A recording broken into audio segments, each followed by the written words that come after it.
What up, homies? One of the most frequent questions people have when they're just beginning to get into chess is how to think about the game as they play it. And even experienced players often question the validity of their own thought processes. In this video, I'm going to discuss what to think about as you play chess. I'll be pulling together information from some of the top videos on the subject, and at the end I'll be including my own tips as well. So stay tuned and get good. I know the typical thing to say here is to like and subscribe, but if you really want to support the channel and you're digging the video, I'd just like to ask that you check the suggested videos, and if you see another one of mine, go ahead and boop on it when you're done watching this one. This basically teaches YouTube that people like to click on my videos when it recommends them, which in turn teaches YouTube to recommend my videos more. Thanks for helping me train the algorithm. Alright, so the first thought process I'm going to be sharing with you is about whether the position is tactical or positional and what to do in each situation. And this line of thinking comes from the Remote Chess Academy. If you want to review the video I'm referencing, I've linked to it in the description. The first thing you have to do is figure out whether the state of the board is tactical or positional in nature. If there is a lot of tension on the board, in the sense that a lot of pieces can attack each other, or there are lots of opportunities to trade pieces, then it's a tactical game at that moment. Another sign that it's a tactical situation is if there's a lot of pressure on the king or there are attacking opportunities against the king. If you survey the board and realize you're in a tactical situation, you should continue by calculating variations. Think to yourself, if I do move X, will my opponent respond with move Y or move Z? How will I answer each of those moves? This can feel overwhelming if you're not used to it, but one really effective way to make this way of thinking a lot easier is to look for what are called forcing moves. Forcing moves are pretty much what they sound like. It's a move that forces your opponent to make certain moves in response.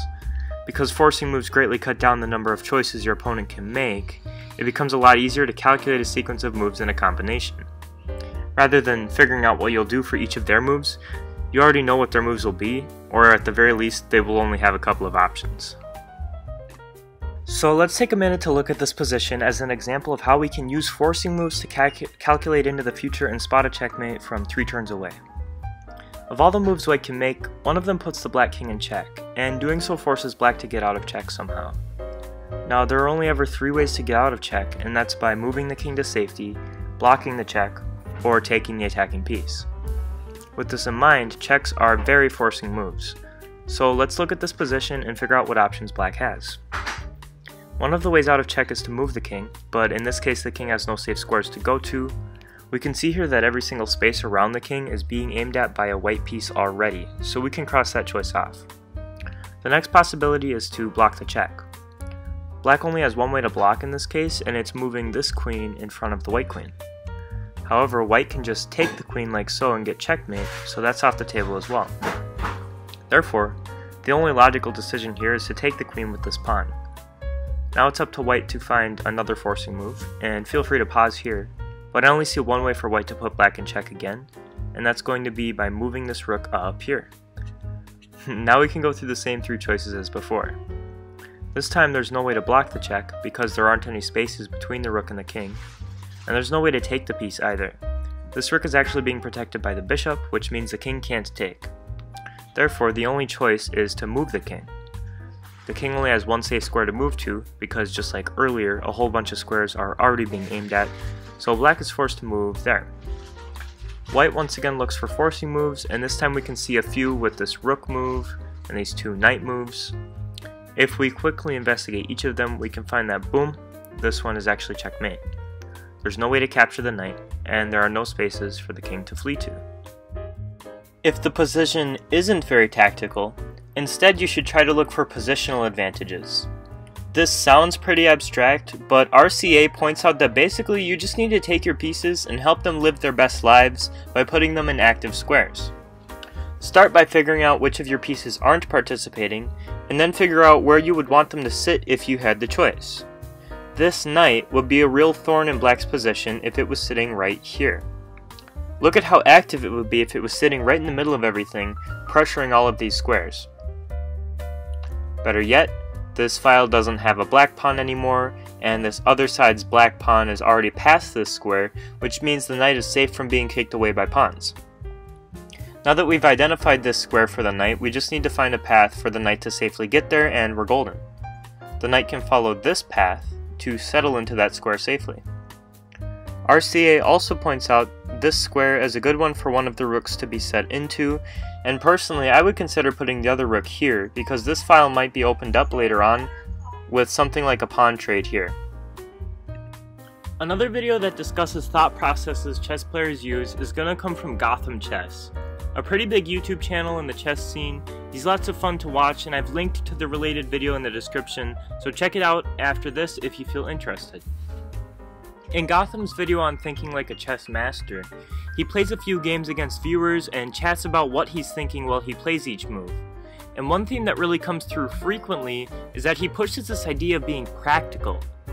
I think a lot of us chess players get really excited about going for crazy combinations and flashy sacrifices to get to the king, and sometimes we make those flashy moves without taking the time to consider how our opponent can respond.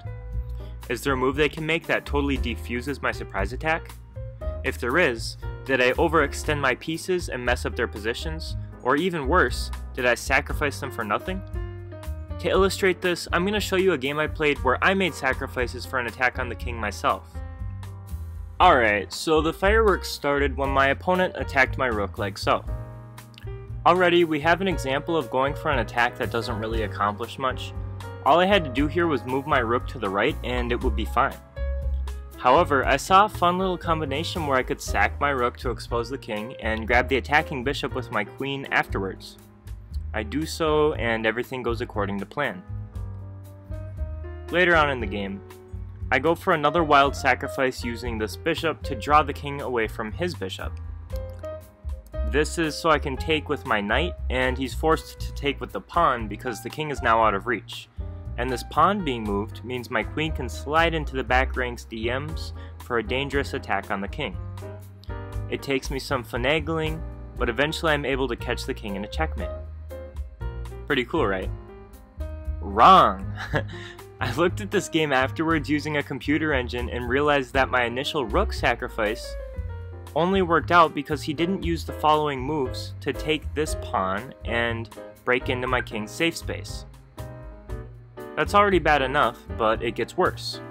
My bishop sacrifice later on that led to checkmate, it could have been easily diffused at multiple points. If he had taken this bishop with the rook, he wouldn't have needed the pawn to take my knight. When I took with the knight, he could have chosen not to take back right away, which would have forced me to waste time saving my knight, or at least waste time positioning. And with this attack of his own, that's time I didn't have. Even when my plan to harass him with my queen actually did pan out, it turns out he could have escaped. I won because he failed to defuse my attack over and over, but the chances to do so were everywhere. The practicality that Gotham talks about is something my opponent was missing when he didn't make boring moves to shut me down. But more so, it's something I was missing when I chose wild piece sacrifices without seeing whether they actually worked out. All I had to do to secure an advantage was a simple move I mentioned earlier, just moving this rook to the right and pushing his bishop back. That's all it took. Chess players think about what they can do to maintain positional dominance and make things simpler for themselves, not just about what they can do that looks cool enough to send to their friends afterwards. And that's a lesson I need to learn. This last section of tips to think like a chess player comes straight from me.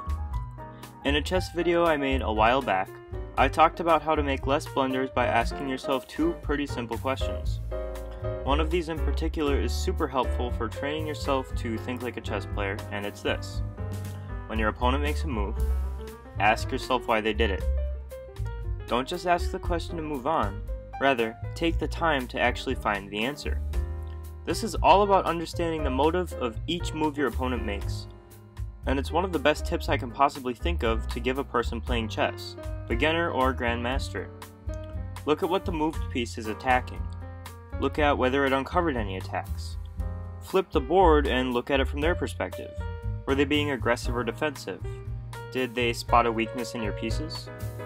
Everything they do gives you information about what they're thinking, what their goals and plans are, and what threats both they and you are susceptible to.